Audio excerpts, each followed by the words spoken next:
Let me give you the context. So essentially, Instagram post from Mainoo, training pictures, absolutely fine. And then the journalist Nathan Salt basically said that Mainoo sharing a picture from the movie Whiplash, which is a guy screaming while he's on the drums, which is on Kobbie's story, is an interesting one because it's about a rising star that can never seem to satisfy their mentor or coach. I've never seen the film. Apparently it's very good. Whiplash. Young drummer, can't please his coach no matter how hard he tries.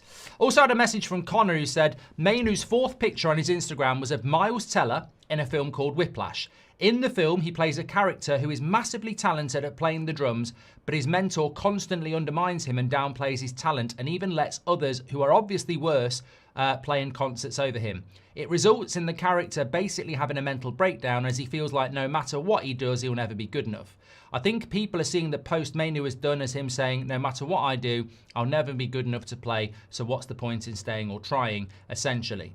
That, along with the Free My Boy from Cole Palmer, looks to confirm that the message he's trying to send. I don't even know if you read these, but I thought I'd explain it. Well, thank you very much to Connor. Thank you very much to everybody else. And look, my big issue with this is that the youth of today live their life through social media. They express their life through social media. A mood with a bit of music is so instantly gratifying for them, you're never going to stop it. Manchester United cannot ban people from using social media. And unfortunately, it is a way to express emotion, and that is a problem when you're a football club like Manchester United, which is on its arse and very toxic. We shouldn't have this because this destabilizes whatever project we're trying to build. And whether Mainoo intended that, I don't think he's stupid. In fact, I know he's not stupid, and I know the people around him aren't stupid. So is it a massively naive, coincidental thing, or is it actually sending a message? And the question is, the answer is, we don't know. Therefore, it's sending the message. He might have done that because he's working really hard and he likes the film.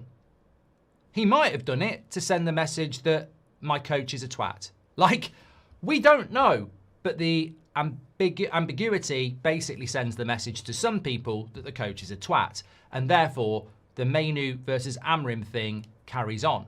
This is bad, bad, bad from the club, because when that transfer window closes on Monday night, it shouldn't be, told you were staying, get to work. It should have been, right, you're staying, how do we make this work?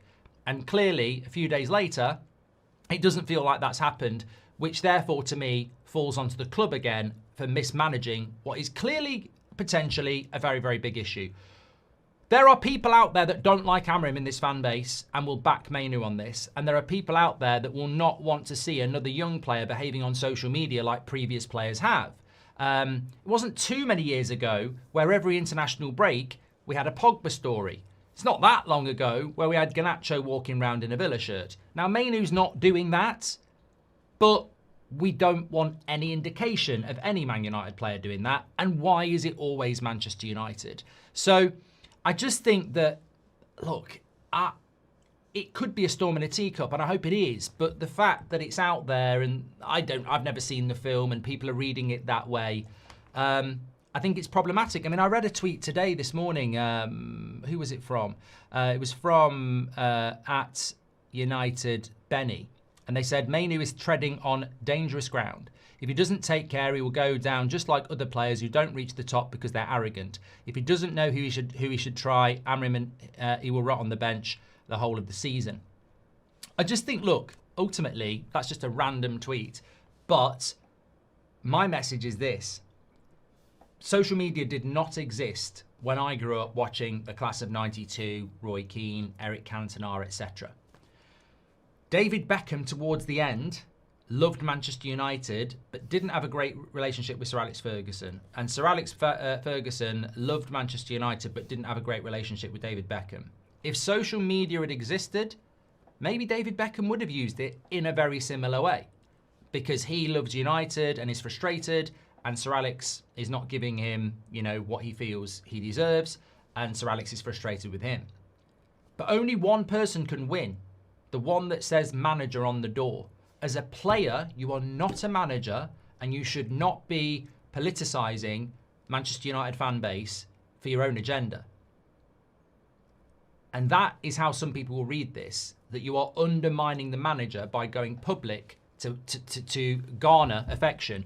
What is a social media post if it is not a statement to the public of, I'm doing this? So if that drummer thing is a subtle dig at anyone who's watched the film about AMORIM, you have politicised your opinion in a footballing sense. There's a better word than politicised, but you know what I mean. You are basically arming your fan base against the manager, whether you like it or not.